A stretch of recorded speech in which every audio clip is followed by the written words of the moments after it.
Kamu pikir dengan penampilanmu yang lusuh dan bau, kamu pantas dilayani di bank ini? Keluar sebelum aku panggil satpam. Semua mata memandang pria tua berjaket sobek itu dengan jijik. Tapi 1 jam kemudian, seluruh ruangan terdiam. Alarm di bank berbunyi, manajer keluar terbirit-birit, dan petugas khusus menghampiri gembel itu, sambil membungkuk hormat. Penasaran kenapa? Tonton sampai akhir. Sebelum lanjut, absen dulu di komentar. Dari kota mana kamu nonton video ini? Jakarta? Surabaya? Makassar? Tulis sekarang. Yuk. Langit Jakarta pagi itu terlihat biasa saja. Namun suasana di sebuah ban mewah di kawasan elit Sudirman dipenuhi oleh kesibukan. Pegawai berlalu lalang dengan jas rapi. Pelanggan duduk menunggu dengan ponsel di tangan. Dan aroma kopi dari mesin otomatis memenuhi ruang tunggu.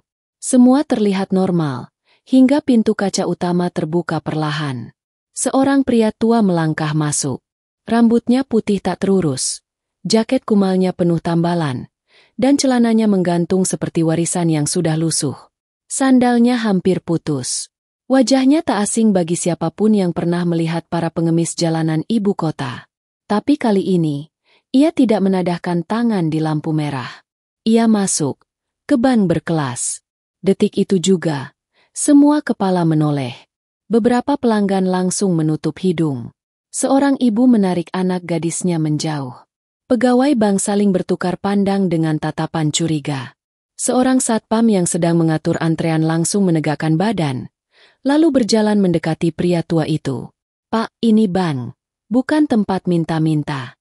Silakan keluar sebelum Bapak membuat keributan," ucap satpam dengan suara ditekan. Namun cukup keras hingga terdengar oleh beberapa pelanggan. Namun, pria itu tidak mengamuk. Ia hanya tersenyum kecil, mengangguk pelan, lalu berjalan ke meja informasi. "Aku mau tarik uang," suaranya parau namun tegas. Resepsionis muda itu terlihat bingung. Ia melirik dari ujung rambut ke ujung kaki pria itu. Sejenak terdiam, sebelum akhirnya menjawab. "Maaf, Pak, Bapak yakin tidak salah tempat?" Pria itu mengeluarkan selembar kertas dari saku dalam jaketnya. Terlipat lusuh, seperti telah disimpan bertahun-tahun. "Ini nomor rekeningku. Aku ingin menarik dana," katanya, menyodorkan kertas itu. Petugas itu membaca cepat, lalu mengerutkan kening. Ia tertawa kecil, menahan tawa sebenarnya. "Rekening Bapak sudah lama tidak aktif. Bahkan dari formatnya saja ini seperti buku rekening model lama. Sistem kami mungkin sudah tidak mengenali data ini, Pak." Beberapa pegawai di sekitar mulai memperhatikan. Sebagian tersenyum sinis. Salah satu dari mereka berbisik, "Gila kali ya, gembel masuk-masuk minta duit." Suasana mulai tak nyaman. Beberapa nasabah bahkan mengeluh ke manajer customer service karena merasa terganggu. Tapi pria tua itu tetap berdiri, tak bergeming. "Aku tahu ini tak biasa. Tapi coba cek. Aku hanya minta itu." Seorang pegawai muda mencoba mengambil inisiatif, memindai nomor rekening tersebut ke sistem. Ia mengerutkan dahi, lalu berkata, "Pak, sistem kami menunjukkan nama ini, tapi aksesnya dibatasi. Mungkin ada proteksi atau, level otorisasi tinggi." "Mana mungkin?" sela seorang petugas teller. "Kalau memang punya rekening penting, masa pakaiannya begitu?" Lalu, dari dalam ruangan kaca berlabel manajer cabang, seorang wanita keluar. Usianya sekitar 45 tahun, wajahnya tegas, rambut disanggul rapi, dengan setelan blazer mahal. Tumit sepatunya mengetuk lantai marmer saat ia berjalan mendekat. "Ada apa ini? Ribut-ribut pagi begini." Sang resepsionis menunjuk pria tua itu. "Ibu, pria ini bersikeras ingin menarik dana dari rekening lamanya. Tapi datanya, ya, sangat aneh. Dan, ya, lihat saja sendiri penampilannya." Wanita itu menatap tajam pria itu. Seketika matanya melebar. Wajahnya menegang. Namun ia cepat mengalihkan ekspresi. Kembali dingin. "Kamu," gumamnya pelan. Pria itu hanya menatap. Tapi mata mereka saling mengunci. Seperti ada kisah panjang yang hanya mereka berdua yang tahu. Maaf, Bapak. Suara wanita itu dingin seperti es. Kalau tidak bisa menunjukkan identitas resmi, saya harus minta Bapak keluar. Bank ini tidak melayani hal seperti ini. Pria itu mengangguk pelan. Baik. Tapi bolehkah aku duduk sebentar? Kakiku lelah. Satpam, tolong antar Bapak ini keluar sekarang. Suasana hening. Beberapa pelanggan mulai merekam kejadian itu dengan ponsel. Beberapa bahkan tertawa kecil. Gembel sok kaya. Dunia udah gila. Dan pria itu, yang tubuhnya rapuh, langkahnya pelan, dan pakaiannya compang-camping, didorong keluar perlahan. Namun sebelum benar-benar keluar, ia menoleh. Tatapannya tenang namun tajam. Terima kasih, katanya lirih. Aku akan kembali. Hari ini juga. Tak ada yang peduli. Tak ada yang percaya. Tak ada yang tahu bahwa pria itu bukan orang sembarangan. Udara di luar gedung bank begitu panas dan padat. Tapi rasa panas itu tak seberapa dibanding panasnya perasaan di dalam dada pria tua itu. Ia duduk di trotoar, menyandarkan punggung pada tiang lampu, sementara suara klakson dan derap langkah orang-orang yang tak peduli terus bersahutan di telinganya. Namun, pikirannya tidak di jalan. Pikirannya masih tertinggal di dalam bank itu. Tertinggal pada satu wajah. Wajah wanita yang dulu begitu ia cintai, dan kini menatapnya seolah ia adalah sampah. Namanya Nirmala. Wanita yang dulu ia panggil Nur, yang pernah menjahitkan kemeja pertamanya, yang dulu menangis saat pria itu naik bus ke Jakarta demi mengejar mimpi. Wajah itu kini dingin, kaku, dan penuh kebanggaan palsu. Dunia benar-benar telah berubah. Atau, hanya mereka yang telah berubah? Tak lama berselang, di dalam ruangannya yang sejuk, Nirmala menatap kosong ke arah cermin kecil di mejanya. Tangan kirinya masih gemetar. Ia tahu betul siapa pria itu. Ia tahu betul senyum kecil yang muncul sebelum pria itu didorong keluar. Bukan karena lupa, tapi karena takut. Kenapa dia datang lagi? Gumamnya pelan, nyaris tak terdengar. Setelah semua ini, kenapa sekarang? Ia lalu berdiri dan berjalan ke jendela yang menghadap ke jalan. Di bawah sana, pria itu masih duduk, memeluk lutut. Tak terlihat marah, tak juga menangis. Hanya diam. Tatapan matanya menembus debu kota. Hati Nirmala bergetar. Sesuatu yang sudah lama tak ia rasakan. Perasaan bersalah yang ia kubur bertahun-tahun kini mulai bangkit. 25 tahun lalu, ia dan pria itu tumbuh bersama di gang sempit Jakarta Timur. Ia menyukai semangatnya. Pria itu bercita-cita membangun usaha sendiri, punya mimpi membuka koperasi rakyat, dan selalu bicara soal kejujuran. Tapi kemiskinan membuat semua janji jadi samar. Dan di tengah keputusasaan itu, hadir seorang lelaki kaya, dengan jas licin, mobil mentereng, dan janji karir. Nirmala memilih yang pasti. Ia menikah dengan lelaki itu, meninggalkan si pria tua yang hari ini muncul kembali, seperti bayangan dari masa lalu yang ia kira telah mati. Tapi kenyataannya tidak. Bayangan itu kini hidup, bernapas, dan berdiri di depan pintu bank tempat ia menjabat manajer selama 8 tahun. Bu Nirmala. Suara pegawai magang memecah lamunannya. Tadi itu, sepertinya bapak itu bukan orang biasa. Saya sempat scanning ulang dokumen yang dibawanya. Tapi, sudah, potong Nirmala cepat. Jangan ikut campur. Itu hanya gembel yang sedang cari perhatian. Tapi Bu, datanya. Saya bilang, cukup. Nada suaranya naik, membuat beberapa pegawai melirik. Ia duduk kembali. Kedua tangannya mengepal di bawah meja. Nafasnya tak teratur. Sementara itu, di luar gedung bank, seorang pemuda satpam membawa sebungkus air mineral dan mendekati pria tua itu. Pak, saya minta maaf tadi dorong Bapak. Ini airnya, Pak. Pria tua itu menerima tanpa bicara. Ia hanya tersenyum kecil. Kamu masih muda. Belum tahu apa-apa. Dunia ini penuh topeng. Satpam itu mengangguk ragu, lalu kembali masuk. Dan dalam diamnya, Pria itu menatap gedung bank di depannya. Ada luka lama yang dibangunkan hari ini. Tapi juga ada sesuatu yang lain. Sesuatu yang selama ini ia simpan rapat-rapat. Ia tak kembali hanya untuk menarik uang. Bukan sekadar datang meminta pelayanan. Ia datang untuk menyelesaikan cerita yang belum usai.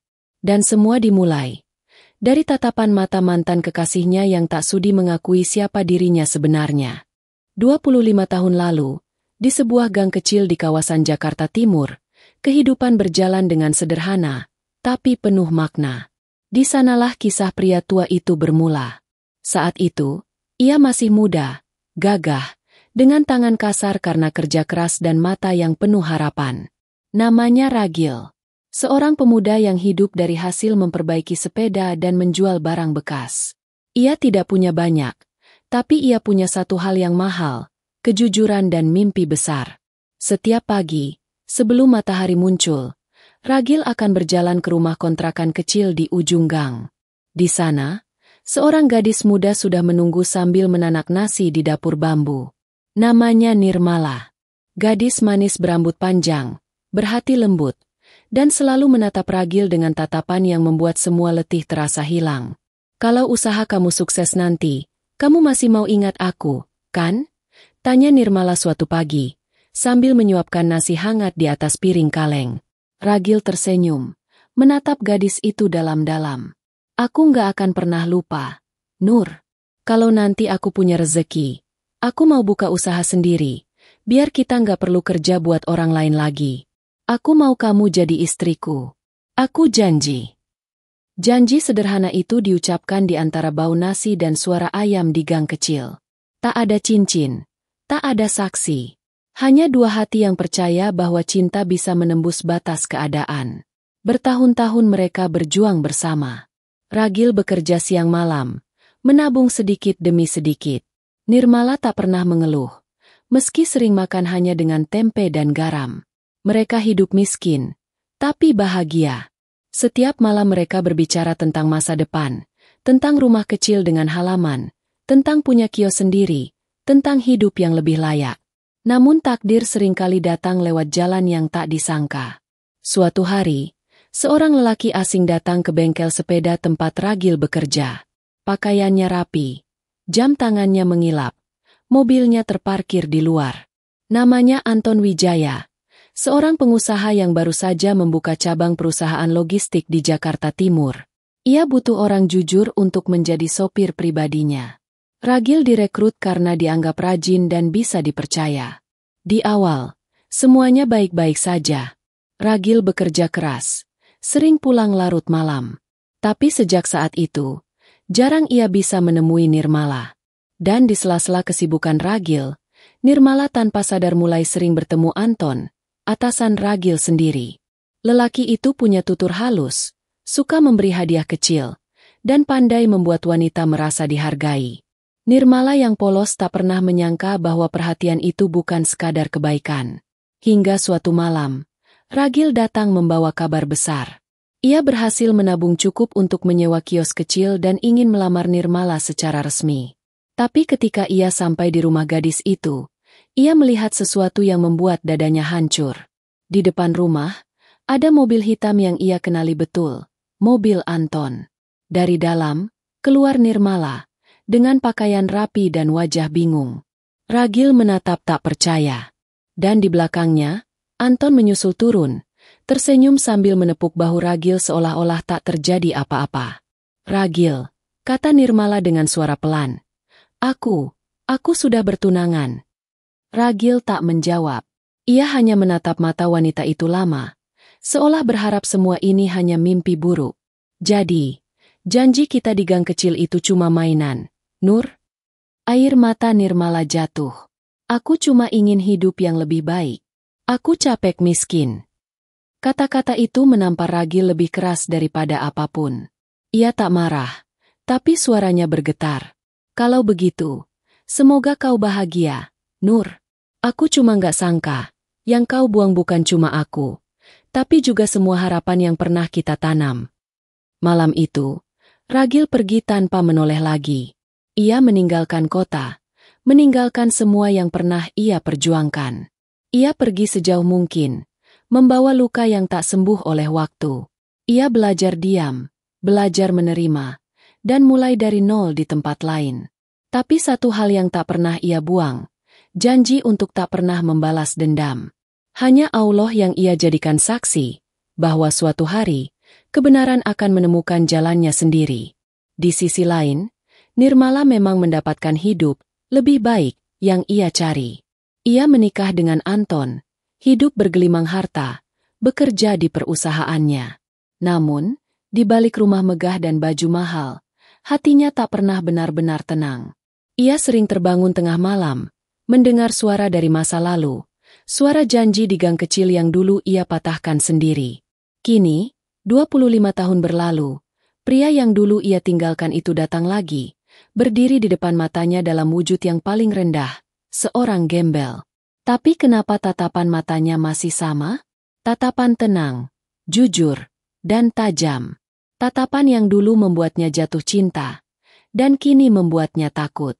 Hidup tak pernah kembali sama sejak malam itu. Setelah Nirmala mematahkan janji mereka, Ragil berjalan tanpa arah di tengah kota. Jakarta yang dulu jadi tempat ia menaruh harapan, kini berubah menjadi hutan beton yang menelannya hidup-hidup. Lampu jalan yang terang tak mampu menerangi sesak di dadanya. Hatinya kosong, seperti dompetnya yang hanya berisi ongkos pulang. Tapi justru dalam kehancuran itu, Ragil menemukan sesuatu yang belum pernah ia miliki sebelumnya. Keputusan untuk berhenti berharap pada siapapun, kecuali pada dirinya sendiri dan Allah. Beberapa minggu pertama setelah kejadian itu, Ragil menghilang. Ia menjauh dari semua yang pernah ia kenal. Ia menjual sepeda tua peninggalan ayahnya untuk beli tiket bus ke pelosok Jawa Barat. Di sana, di desa yang sepi dan jauh dari keramaian, ia memulai hidup baru sebagai buruh bangunan. Tak ada yang tahu masa lalunya.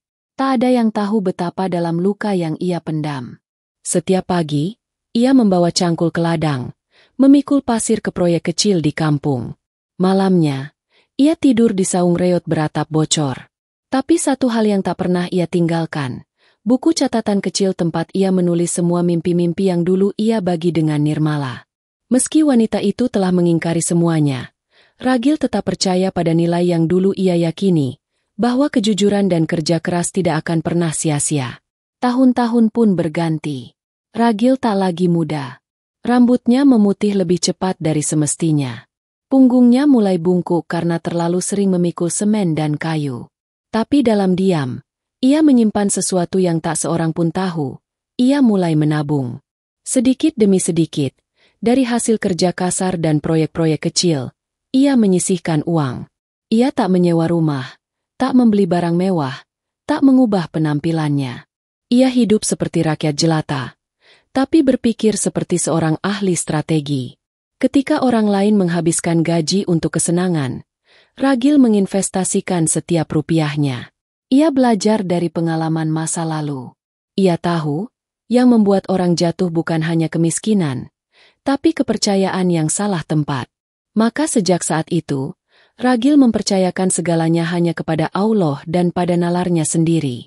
Tahun ke tahun, hasil kerja kerasnya mulai terasa. Ia membeli tanah kecil di kampung, menanaminya dengan tanaman produktif. Lalu ia mempekerjakan para pemuda pengangguran di sana. Usaha kecil itu tumbuh perlahan, diam-diam. Ragil tidak menamakan usaha itu dengan namanya sendiri. Ia menggunakan nama samaran. Semua surat-suratnya disimpan rapi, semua asetnya tercatat jelas, tapi tidak satu pun menunjukkan siapa pemilik sejatinya. Ia menghindari sorotan. Baginya, ketenangan lebih penting dari kemegahan. Dan di balik layar, ia mulai membeli saham, termasuk saham kecil dari lembaga keuangan tempat dulu ia pernah mencoba menaruh kepercayaan. Salah satunya adalah bank tempat Nirmala kini menjadi manajer. Ia tahu betul struktur internalnya. Ia tahu kapan bank itu goyah. Ia tahu siapa saja pemegang kendali di atas kertas, tapi tidak secara substansi. Dan yang paling penting, ia tahu kapan waktunya datang kembali. Namun bukan untuk membalas dendam. Ragil sudah melewati tahap itu. Dendam adalah beban, dan ia telah melepaskan semua beban. Tapi ia merasa bertanggung jawab untuk menegakkan sesuatu yang lebih penting, kebenaran. Ia ingin membuktikan bahwa bukan tampilan yang menentukan harga diri. Bukan suara lantang di ruang pendingin yang menentukan siapa yang layak dihormati. Ia ingin satu hal saja, agar siapapun yang pernah menghina, bisa belajar bahwa kehormatan tidak ditentukan oleh sepatu mahal atau jas mewah, tapi oleh bagaimana seseorang menjaga hatinya tetap lurus, bahkan ketika dunia memaksanya untuk bengkok. Dan itulah mengapa pagi itu, Ragil berdiri di depan bank dengan pakaian compang-camping. Ia tahu dia akan ditolak. Ia tahu dia akan diusir. Tapi itulah yang ia tunggu. Karena kebenaran tak pernah datang dengan tepuk tangan. Ia datang lewat ujian, lewat kerendahan, lewat momen di mana semua orang menertawakanmu, padahal seandainya mereka tahu, mereka sedang menertawakan seseorang yang akan memegang kendali atas mereka esok hari. Ragil tidak mencari simpati. Ia hanya ingin memastikan bahwa dunia masih punya ruang untuk pelajaran terakhir. Matahari belum bergeser jauh dari titik tertingginya ketika Ragil kembali melangkah ke dalam gedung bank. Masih dengan jaket kumal dan sandal tipis yang mulai menipis. Wajahnya tetap tenang, tapi langkahnya kini lebih tegap. Ia sudah siap dengan segala cibiran yang mungkin akan datang, dan memang benar, belum 5 langkah masuk, suara bisik-bisik langsung menyergap telinganya dari segala arah. Itu gembel pagi tadi. Balik lagi. Dia kira ini warteg atau apa? Bisa bolak-balik begitu aja. Kalau bau, jangan nyalahin AC mati deh. Salahin si kakek gila itu. Ragil mendengarnya semua. Jus. Tapi ia memilih tidak menoleh. Dadanya tetap tenang. Napasnya diatur. Karena kali ini, ia tak datang hanya membawa lembaran kertas lusuh. Di sakunya kini ada 2 berkas fotokopi dan 1 surat yang ia lipat rapi dalam plastik bening. Surat resmi. Surat yang akan mengubah segalanya. Namun, niat baik tetap bertemu dengan tembok tinggi bernama prasangka. Baru beberapa langkah menuju loket, seorang teller muda berdiri dari kursinya dan menyilangkan tangan di depan dada. Pak, maaf, Bapak tidak boleh masuk tanpa antrian. Silakan keluar dulu. Ambil nomor antrean seperti nasabah lainnya. Ragil tersenyum, mengangguk pelan, lalu berjalan ke mesin antrian. Tapi sebelum ia menekan tombol, seorang satpam sudah berdiri di depannya. Pak, kami sudah bilang tadi pagi, kan? Jangan memaksa. Ini tempat pelayanan resmi, bukan tempat main-main. Aku tidak main-main, nak, jawab Ragil lembut. Aku hanya ingin diperlakukan seperti manusia. Satpam itu mendengus. Kalau Bapak memang punya urusan, mana identitasnya? Mana kartu nasabahnya? Jangan cuma bawa kertas lusuh kayak tadi pagi. Dengan tenang, Ragil mengeluarkan surat dari plastik bening itu. Ia tak menyodorkannya sembarangan. Ia membuka perlahan, menempatkannya di meja informasi agar bisa dibaca jelas. Di sana tertulis, surat kuasa pemilik saham prioritas PT Garuda Nusantara Bank, lengkap dengan kop hukum, tanda tangan notaris, dan stempel resmi. Nama di surat itu jelas, Ragil Mahendra. Pegawai informasi menatap surat itu sekilas, lalu tertawa kecut. Surat kayak gini bisa dicetak di warnet. Pak, jangan menipu ya. Bapak bisa kena pasal pemalsuan dokumen. Ragil tak bereaksi. Ia tahu dunia ini lebih mudah percaya pada orang berjas daripada pada orang berjiwa. Tapi sebelum ia sempat menjawab, suara yang lebih keras datang dari arah ruangan kaca di lantai 2. Satpam, bawa dia keluar. Cepat, sebelum nasabah VIP pada kabur karena terganggu. Itu suara Nirmala. Ia melihat dari balik kaca, wajahnya merah padam. Bukan karena malu, tapi karena marah. Ragil sudah 2 kali datang. Dan itu membuatnya resah. Ia tak bisa tidur sejak pagi, dan kehadiran Ragil seperti bayang-bayang masa lalu yang tak ingin ia hadapi. Bu, dia bawa surat hukum dari notaris. Ucap pegawai muda dengan ragu. Surat apapun gak penting. Lihat tampangnya. Apa kalian semua sudah buta? Dia itu pembohong. Penipu kelas rendahan yang dulu kabur karena malu. Teriak Nirmala dari tangga. kini turun langsung menghampiri. Semua nasabah kini memperhatikan. Beberapa merekam. Seorang anak muda bahkan berkata pelan, "Kok kayak drama TV ya?"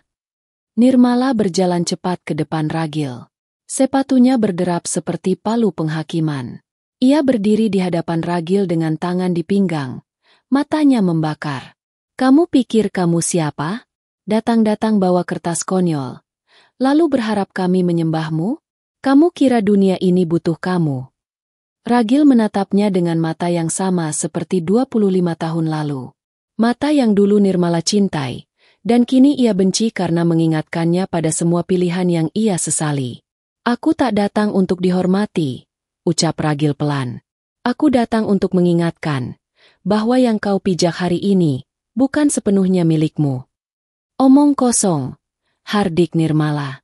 Ia meraih surat di meja dan mencoba merobeknya. Tapi Ragil menariknya lebih dulu, menghindar perlahan. "Kau tak bisa merobek kebenaran, Nur. Bahkan dengan tangan penuh kuasa sekalipun." Suasana hening seketika. Tak ada yang menyangka kalimat sederhana itu bisa membuat suasana menjadi begitu mencekam. Tapi Nirmala, yang merasa otoritasnya dipermalukan, hanya bisa mengatupkan rahang. "Satpam, kalau kalian tidak usir dia sekarang, kalian saya pecat." Dua satpam maju. Kali ini, mereka menarik lengan Ragil dari kedua sisi. Tapi Ragil tak melawan. Ia hanya menoleh ke arah Nirmala sambil berkata, "Besok, aku akan datang lagi. Dan saat itu, mungkin kau yang akan berdiri di luar, dan aku yang berdiri di ruangan ini." Nirmala tertawa sinis. "Mimpi sajalah, gembel." Satu langkah, dua langkah. Ragil kembali diusir dari tempat yang sebenarnya menyimpan sebagian dari hartanya. Tapi kali ini, ia tak merasa kalah. Karena surat itu kini telah meninggalkan jejaknya. Dan orang-orang telah melihat bahwa gembel ini bukan sekadar bayangan jalanan. Di balik hiruk-pikuk dan penghinaan yang baru saja terjadi di lantai bawah, seseorang memperhatikan semua kejadian itu dengan gelisah. Ia berdiri setengah tersembunyi di balik rak berkas. Seorang pegawai magang yang baru 2 bulan bekerja di cabang bank itu. Namanya Ilham, 24 tahun. Jebolan universitas swasta yang sedang mencari pengalaman. Sejak pagi, ia sudah memperhatikan pria tua bernama Ragil itu. Ada sesuatu pada caranya bicara. Cara dia diam. Cara dia memandang seisi ruangan. Terlalu tenang untuk seseorang yang tidak punya apa-apa. Dan sekarang, satu hal terus berputar di kepala Ilham. "Kau tak bisa merobek kebenaran, Nur." Kalimat itu seperti tertanam di benaknya. Tidak terdengar seperti ancaman. Lebih mirip pengingat. Tapi kenapa bisa membuat seorang manajer seperti Bu Nirmala begitu defensif? Kenapa surat itu begitu membuatnya takut? Dan kenapa wajah pria tua itu tidak asing? Setelah suasana kembali tenang, Ilham pura-pura kembali ke meja kerjanya. Tapi pikirannya sudah bulat. Ia menunggu semua orang sibuk, lalu segera melangkah ke tempat tadi pria tua itu sempat meletakkan dokumen. Ia membuka laci informasi, dan di sana, masih ada satu salinan surat yang tertinggal, terlipat rapi. Mungkin tertinggal tanpa sengaja. Mungkin sengaja ditinggalkan. Tangan Ilham gemetar saat membukanya. Ia membaca perlahan. Surat itu ditandatangani oleh kantor hukum di Bandung. Nama pengesah, Notaris Diah Ratnasari. Tahun pengesahan, 1999. Ia menelan ludah. Surat itu menyatakan bahwa Ragil Mahendra adalah pemegang saham prioritas sebesar 40% atas pendirian awal PT Garuda Nusantara Bank, bank tempat ia kini magang. 40%. Ilham membisikkan angka itu pelan. Jantungnya berdetak lebih cepat. Ia menatap layar komputernya, membuka sistem internal yang hanya bisa diakses staf tertentu. Ia tahu ia tak punya hak penuh. Tapi ia bisa melihat log daftar pemegang saham awal, walau datanya terbatas. Dan ketika ia mengetik, Ragil Mahendra, muncul satu catatan. Arsip lama, tidak aktif, terproteksi. Matanya melebar. Biasanya, kalau memang tidak aktif, catatan akan otomatis dihapus setelah 10 tahun. Tapi kenapa ini masih ada? Dan kenapa diproteksi? Ilham berdiri dari kursinya. Ia berjalan cepat ke bagian arsip digital di lantai bawah. Tempat data dari tahun-tahun awal ban itu masih disimpan dalam bentuk CD dan hard drive. Ia masuk tanpa bicara banyak, pura-pura mencari data lain. Ia tahu ini melanggar SOP, tapi hatinya menolak untuk diam.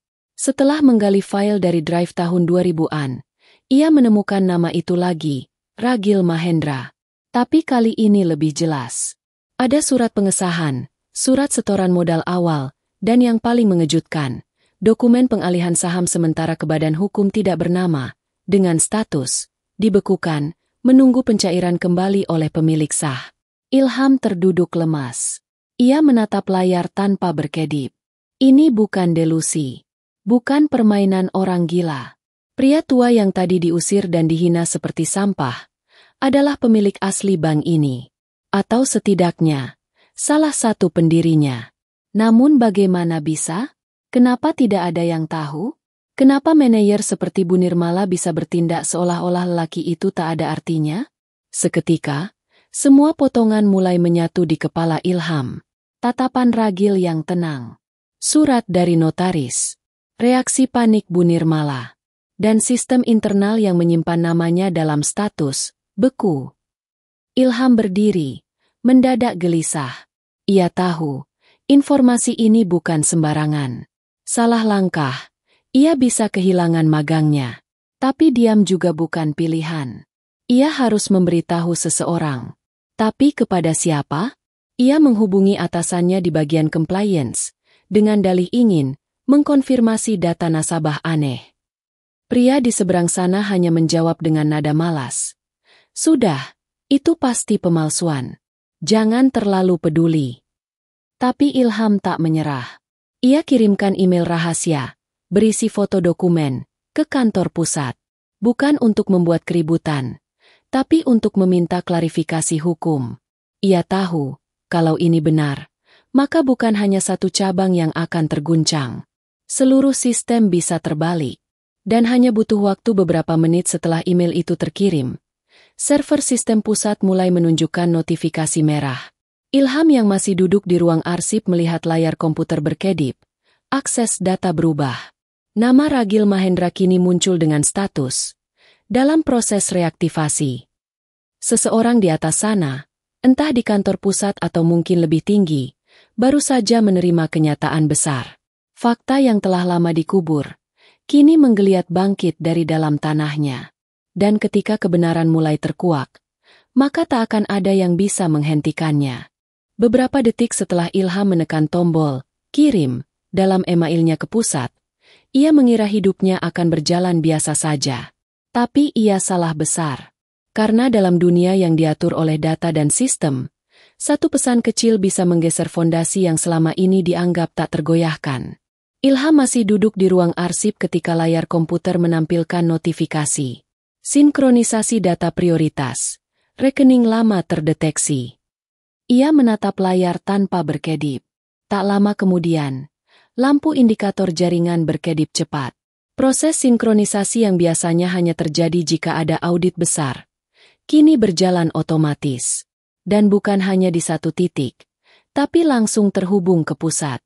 Di lantai atas, di ruangan manajer, Nirmala baru saja selesai menghapus semua berkas di mejanya yang berkaitan dengan Ragil. Ia pikir semua akan berakhir di sana. Tapi tiba-tiba, handphonenya berdering. Nomor internal. Peset. Selamat pagi, Ibu Nirmala. Ini dari Divisi Kepatuhan Pusat. Suara seorang pria terdengar datar tapi tegas. Kami baru saja menerima laporan validasi atas nama Ragil Mahendra. Kami butuh klarifikasi. Sekarang juga. Darah Nirmala seketika dingin. Tangan yang memegang pulpen langsung lepas. Ragil Mahendra? Ulangnya ragu, mencoba menyembunyikan getar di suara. Ya, kami sudah mencocokkan surat notaris tahun 1999 yang diterima pagi ini.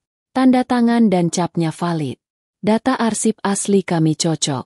Kami juga baru tahu data itu diproteksi manual tahun 2006 oleh salah satu direksi lama, sebelum mengundurkan diri. Dan nama itu sekarang sedang dalam proses reaktivasi sistem saham utama. Nirmala berdiri dari kursi. Panik. Tunggu, Pak. Maksudnya, reaktivasi. Betul. Ragil Mahendra, berdasarkan dokumen dan penyelidikan cepat kami, adalah pemilik 40% saham awal bank. Dan sesuai perjanjian legal lama, sistem kami terikat untuk mengembalikan kontrol jika pemilik asli menunjukkan dokumen sah. Kami telah mengirimkan alert ke seluruh cabang. Apakah Ibu masih berhubungan langsung dengan beliau? Nirmala tak bisa bicara. Kepalanya pening. Dunia seperti berputar cepat. Telepon mati. Ia terduduk lemas. Wajahnya pucat pasi. Untuk pertama kalinya dalam hidupnya, Nirmala merasa semua yang ia bangun selama ini, jabatan, gengsi, kehidupan mewah, berdiri di atas tanah yang retak. Sementara itu, di lantai operasional, kehebohan mulai terasa. Para teller menerima notifikasi sistem bertuliskan. Harap siapkan verifikasi khusus nasabah atas nama Ragil Mahendra. Perlakuan sebagai investor utama. Arahan akan menyusul dari kantor pusat. Petugas keuangan dan kepala cabang saling bertanya-tanya. Beberapa mulai membuka ulang catatan saham internal. Nama Ragil Mahendra yang sebelumnya hanya bayang samar, kini muncul terang benderang di seluruh dashboard sistem internal. Angka yang tertera mengejutkan semua orang. Rekening investasi, 2 triliun 84 miliar rupiah. Ini bukan tipu, bisik salah satu analis. Enggak mungkin, itu 2 triliun lebih. Ucap yang lain, wajahnya pucat.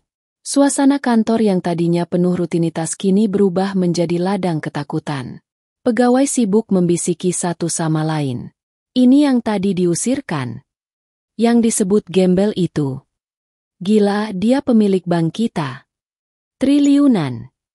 Ilham yang diam di ruang arsip bisa mendengar langkah-langkah cepat di luar. Beberapa supervisor mulai menelepon pimpinan cabang. Bahkan bagian keamanan dipanggil naik untuk jaga-jaga. Di dalam ruangannya, Nirmala kembali menerima panggilan, kali ini dari Direktur Wilayah. Nirmala, dengar baik-baik. Kami sudah dapat perintah langsung dari Komisaris Utama. Nama Ragil Mahendra akan diproses ulang sebagai investor pemilik mayoritas pasif. Jika benar itu dia, kamu harus segera minta maaf dan layani dia sesuai standar tertinggi. Jangan sampai media tahu kamu mempermalukan dia. Tetapi saya tidak tahu dia. Saya kira dia. Stop. Jangan banyak alasan. Kita semua dalam bahaya kalau dia merasa dipermalukan. Apalagi kalau dia buka suara ke publik. Banyak sejarah gelap bank ini yang bisa ikut terbongkar. Telepon ditutup. Nirmala berdiri gemetar. Tangannya memegang sisi meja seolah takut roboh. Ia kini bukan lagi manajer yang arogan. Ia bukan siapa-siapa di hadapan nama yang kembali menghidupkan sejarah lama. Dan semua bermula dari satu pria yang ia hina 2 kali dalam satu hari. Jam dinding menunjukkan pukul 15.37 WIB saat email bersifat urgent masuk ke kotak masuk seluruh jajaran manajemen cabang Bank Garuda Nusantara. Judulnya hanya satu baris. Penting. Penanganan khusus atas nama Ragil Mahendra, prioritas nasional. Begitu surat itu dibuka, wajah-wajah yang tadinya sibuk mengetik, kini serentak menegang. Tak ada suara. Tak ada komentar. Seisi ruangan seolah membeku. Semua tahu, perintah langsung dari pusat hanya dikirim dalam 2 kasus. Krisis sistemik, atau campur tangan pemilik saham besar. Isi email itu lugas dan dingin. Demi menjaga integritas lembaga dan menghormati hak hukum investor awal, mohon disiapkan ruang VIP khusus untuk keperluan pertemuan. Staf senior untuk pendampingan. Perlakuan penuh sebagai pemilik utama non-eksekutif. Kami akan mengirim perwakilan pusat sore ini untuk konfirmasi identitas dan rekonsiliasi internal. Hormati beliau. Nirmala yang membacanya di ruangan manajer seperti dihantam gelombang besar. Matanya tak berkedip. Telinganya berdesing. Tangannya refleks mengepalkan kertas cetakan email itu, berusaha menahan gemetar. Ia belum sempat beristirahat sejak pagi. Dan kini tekanan demi tekanan menghantam tanpa henti. Tak perlu waktu lama. Sekitar pukul 16.10, mobil hitam berlogo Korporasi Pusat berhenti di depan bank. 2 orang bersetelan resmi turun. Wajah mereka tegas dan tanpa basa-basi.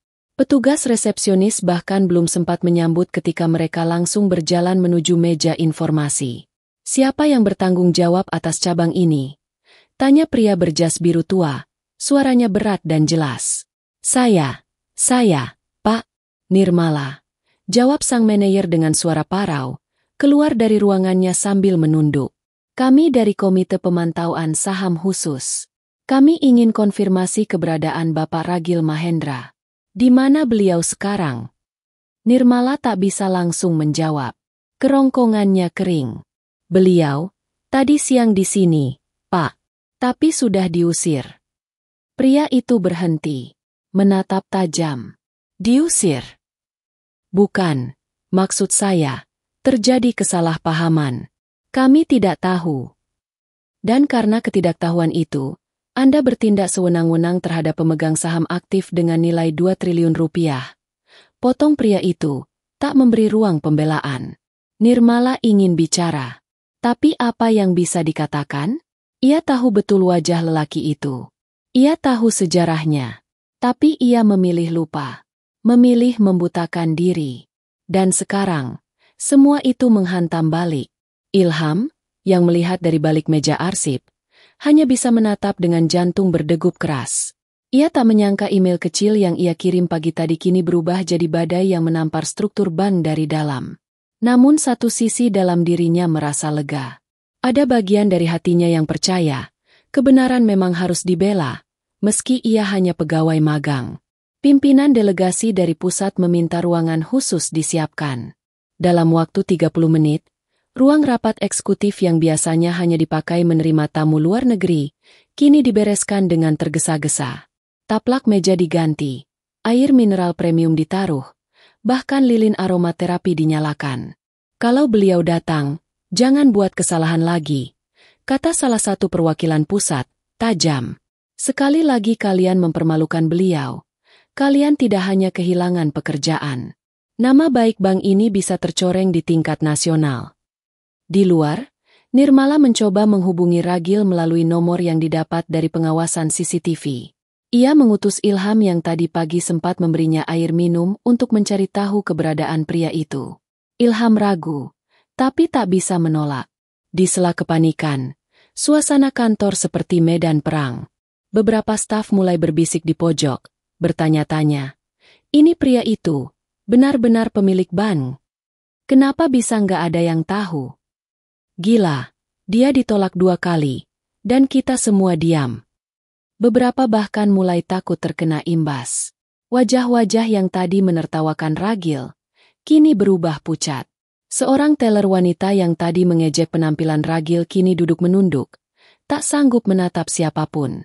Sementara itu, Nirmala menatap cermin kecil di tas tangannya. Wajahnya yang biasa rapi, kini lusuh dan penuh kerutan panik. Bayangan Ragil terus muncul. Dulu ia tinggalkan pria itu demi hidup yang pasti. Dan sekarang, justru pria itulah yang memegang kendali atas segalanya. Ia terduduk di kursinya. Nafasnya berat. Satu demi satu, tembok gengsi yang ia bangun selama puluhan tahun runtuh begitu saja, karena satu nama, Ragil Mahendra. Pukul 17.03 WIB, pintu utama bank terbuka perlahan. Tak ada denting musik, tak ada tepuk tangan. Tapi seluruh ruangan langsung senyap. Para staf yang tadi bicara berbisik kini menunduk. Para teller pura-pura sibuk merapikan kertas. Satpam yang pagi tadi mendorong Ragil keluar kini berdiri kaku. Tangannya gemetar di samping tubuh. Langkah kaki itu lambat, bukan karena lemah, tapi karena tenang. Ragil, pria tua yang 2 kali diusir hari ini, melangkah masuk tanpa berkata apa-apa. Masih mengenakan jaket tambalan, celana kumal, dan sandal usang. Tapi kini, setiap langkahnya menggetarkan lantai seperti guntur yang tak terdengar. Di belakangnya, Ilham, pegawai magang yang diam-diam menjadi saksi dan kunci dari seluruh perubahan ini, berjalan dengan kepala tegak. Ia yang mengantarkan Ragil kembali, Setelah sebelumnya mencarinya ke taman kota dan menemukan pria tua itu tengah duduk sendiri, menatap langit sore. "Pak Ragil." Suara satpam muda nyaris tak terdengar. Ragil hanya menatap, lalu mengangguk ringan. Tak ada marah di wajahnya. Tak ada dendam di nadanya. Tapi justru itulah yang membuat semua yang melihatnya merasa kecil. Sangat kecil. Dua perwakilan pusat langsung berdiri dari ruang VIP, lalu menghampiri. Mereka menjabat tangan Ragil dengan penuh hormat, membungkukkan tubuh. Salah satu dari mereka membuka map hitam berisi dokumen yang telah disahkan sore itu juga. "Bapak Ragil Mahendra," ucap pria itu mantap. "Sesuai validasi dari pusat dan hasil audit internal, kami nyatakan Bapak adalah pemilik sah 40% saham awal dari Garuda Nusantara Bank. Dengan itu, kami menghormati hak Bapak sebagai pemegang kontrol non-eksekutif utama. Seluruh sistem telah disinkronkan, dan aset sebesar 2 triliun rupiah telah dibuka kembali atas nama Bapak." Semua pegawai yang mendengar angka itu menahan napas. 2 triliun. Angka yang bahkan tak sanggup dibayangkan oleh mereka yang setiap hari menghitung transaksi. Uang sebesar itu dimiliki oleh pria yang tadi pagi mereka sebut gembel. Manajer Nirmala berdiri kaku di tangga lantai 2. Nafasnya pendek, wajahnya pucat. Untuk turun pun kakinya gemetar. Tangannya mencengkeram pegangan besi, seolah hanya itu yang menahannya dari jatuh. Lalu sesuatu yang tak disangka terjadi. Ragil berjalan pelan ke tengah ruangan. Ia menatap sekeliling, lalu berdiri tepat di titik di mana ia sebelumnya diusir. "Aku tidak datang untuk dihormati," ucapnya dengan suara tenang, tapi menggema di seluruh ruangan. "Aku datang untuk melihat, apakah dunia ini masih tahu cara menghargai manusia, bahkan ketika mereka tampak tak punya apa-apa." Mata beberapa pegawai mulai berkaca-kaca. Salah satu teller perempuan yang sempat menertawakannya kini menunduk dalam-dalam. Satpam tua di sudut ruangan menghapus pelan air matanya.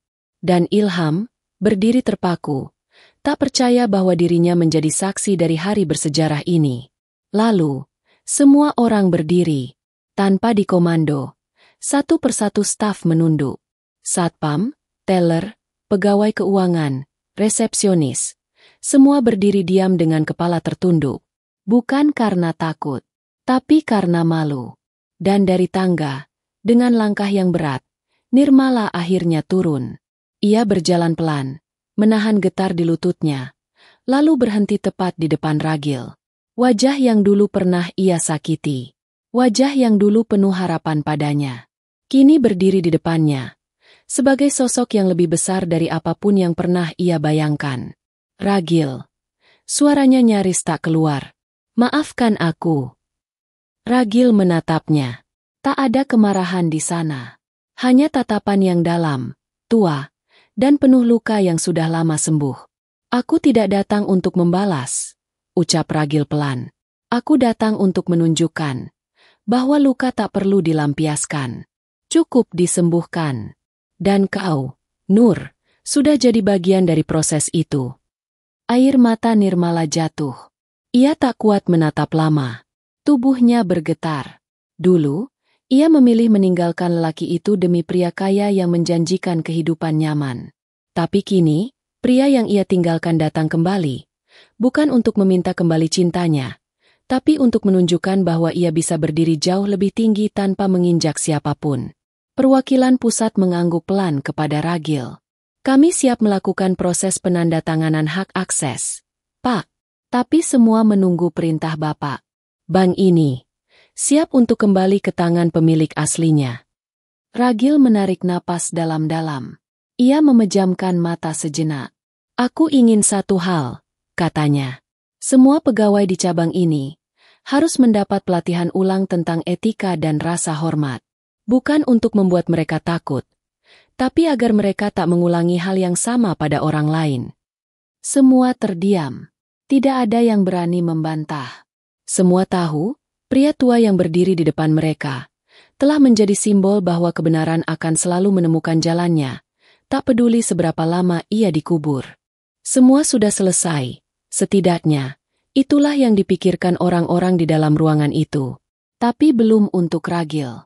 Ia masih berdiri di tengah ruangan, dikelilingi puluhan pegawai yang kini bungkam, menunduk bukan karena rasa bersalah semata, melainkan karena rasa malu atas kesombongan yang mereka anggap wajar. Di depan meja utama, dokumen reaktivasi telah disiapkan. 2 perwakilan dari kantor pusat duduk dengan tubuh tegap, siap melanjutkan proses serah hak investor yang secara hukum akan menjadikan Ragil kembali sebagai pemilik sah. Tapi lelaki tua itu belum juga duduk. Ia justru melangkah pelan ke arah kaca besar di pojok ruangan. Dari sana, terlihat langit Jakarta mulai meredup, disapu warna jingga senja. Ia memejamkan mata sebentar, seakan ingin menangkap bayangan dirinya puluhan tahun lalu.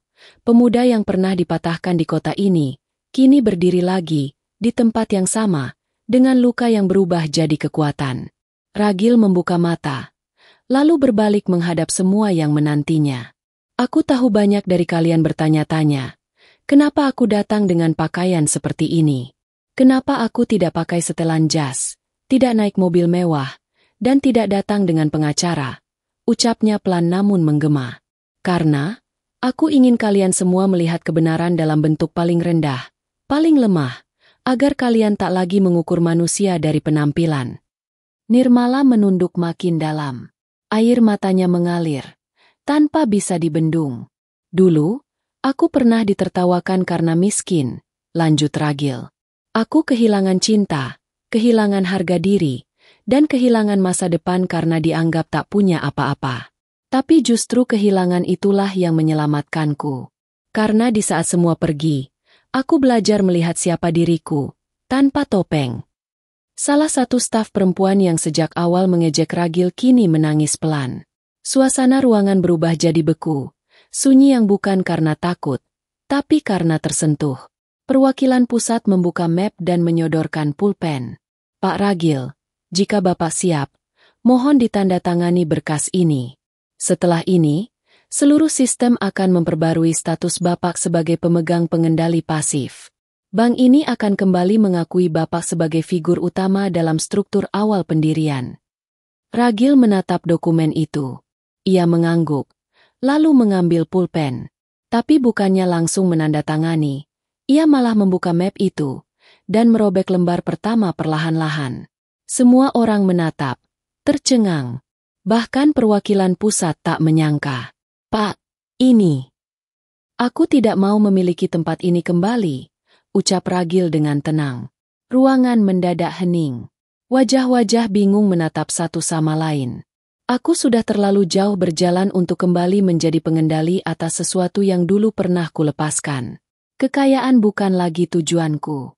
Aku hanya ingin datang dan memastikan bahwa luka masa lalu tak menularkan kebencian pada generasi setelahku. Perwakilan pusat membuka suara. Masih hati-hati. Tapi, Pak, jumlah dana Bapak di bank ini sangat besar.